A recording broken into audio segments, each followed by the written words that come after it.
اعوذ بالله من الشیطان الرجیم. بسم الله الرحمن الرحیم. ګرانو دوستانو، مالدارانو، هیوادوالو، السلام علیکم ورحمت الله وبرکاتو.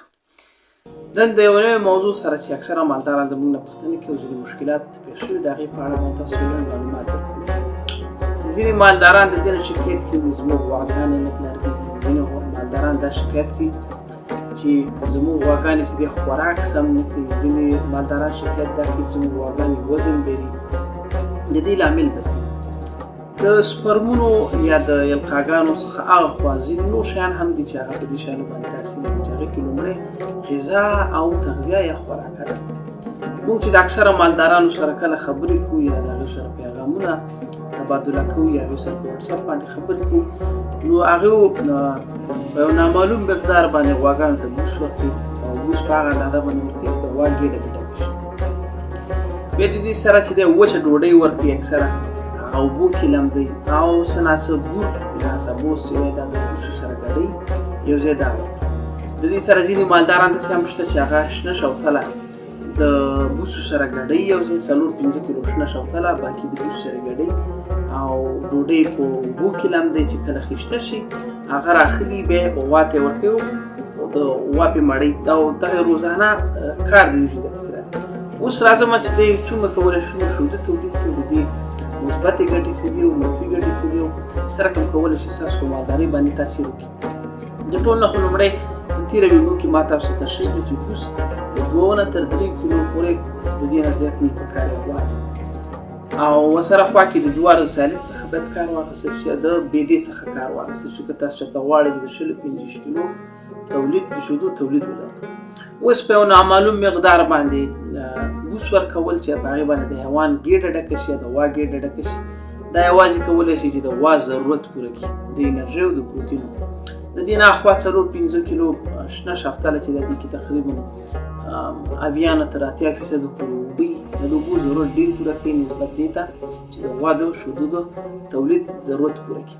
بیا تاسو بور ورکوئ 1.5 کیلو، د بورو حجم ډېر دا تاسو ته ډېر ښکاري، نو تاسو فکر کوئ چې دا په کافي اندازه ده. بیا په دې ترتیب باندې تاسو وچه ډوډۍ غواګانو ته ورکوئ، لمدوئ او هغې کې اوبه اچوئ، د هغې هم حجم پړسېږي. نو په حقیقت کې دغه څومره غذا چې تاسو ورکوئ دا د 10 کیلو نه تر 12 کیلو د شیدو اړتیا چې ده دا پوره کولی شو. اوس راځو ځینې مالداران چې دي هغه کله دا ډوډۍ چې ورکوي په دې ډوډو کې 2 حالتونه رامنځته کېږي. یو دا چې اکثره وچه ډوډۍ چې دا پوپنک یا زار لري. پوپنک هغه شنې برخې ته وي چې کله ډوډۍ خرابه شي. ځینې وختونه تاسو کولی شئ چې په سترګو باندې د ډوډۍ خرابوالی وګورئ چې ډوډۍ شنه شوې ده یا ورسته شوې ده، خو په ځینې وختونو کې دا به نه ښکاري، ډوډۍ دننه چې دی دا زهر شوي. د ډوډیو د وچې ډوډۍ زهر کېدل یا زهرجن کېدل دا د غواګانو په هاضمي سیستم باندې هم تاثیر لري. د غواګانو هاضمه خرابوي، ځیګر خرابوي، پښتورګي خرابوي، غوا بې اشتیاکېږي ورسره. دویمه غټه موضوع چې د هغه د غواګانو د نه بلاربېدلو موضوع ده. کله چې په خوراکه کې زهر یا ټوکسین موجود دي، دا هم د دې باعث ګرځي چې غوا څه شي، بلار به نه شي، یا کوم وخت چې دی تاسو القا کوئ، د هغې القا په وخت کې چې دی دا نه تېرېږي او د هغې هغه کوم وړوکي نو تشکیله بچی چې دی دا د منځه لاړ شي. د دې سره خوا کې چې دی که چېرته تاسو اضافه مالګه د دې سره ورکوئ، ځکه په ډوډۍ کې تیار مالګې شتون دغه د مالګې مقدار هم زیاتېدلی شي. نو په یاد ولرئ چې کله هم تاسو غواګانو ته ډوډۍ ورکوئ، ډوډۍ په ورکولو کې ډېر زیات پام وکړئ. که د خپل دسترخوان وچ ډوډۍ ورکوئ نو دا په صحیح طریقه سره لمر ته وچې کړئ، وخت ناوخت یې واړوئ تر څو په هغه یو اړخ یې پاتې شي، یو برخه یې وچه پاتې یو برخه یې لمده پاتې. دې سره هم چې دی د ډوډۍ هغه کیفیت چې دی خرابېږي. نو ډوډۍ په صحیح طریقه باندې وچې کړئ، په داسې طریقه باندې وچې کړئ چې دې کې څه ونشي، پوپنک ونشي. بیا دا ډوډۍ په داسې وچ ځای کې ذخیره کړئ چې هلته ډېر زیات نم نه وي. نو کله چې تاسو غواګانو ته وچه ډوډۍ ورکوئ، د دې دغه ټکو ته دغه ونیسئ، نظر ونیسئ. بور ارداوه او دا شیان چې کوم تاسو ورکوئ دا د 10 نه تر 12 کیلو پورې د شیدو وړتیا لري. که چېرته تاسو غواړئ چې د شیدو تولید زیات شي، موږ مخکینۍ ویډیو کې چې دی په کافي اندازه باندې دې کې تشریح ورکړې، تاسو کولی شئ هغه وګورئ. د وچې ډوډۍ په حواله باندې 1 کیلو وچې ډوډۍ چې تقریبا تر 140 ګرامو پورې پروتین لري.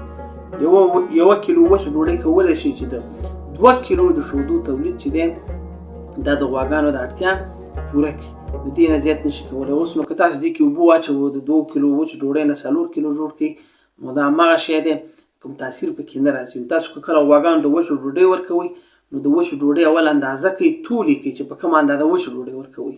دې ته مه خوشحالېږئ تاسو دومره اوبه اچولي دي او دغه اوبو کې چې دی به تاسو ډوډۍ خیشته کړي بیا ورکړئ درسره خوا کې. نو که نور څه پوښتنه لرئ موږ هم خدمت کې یو. خدای پاک روغ او جوړ لره.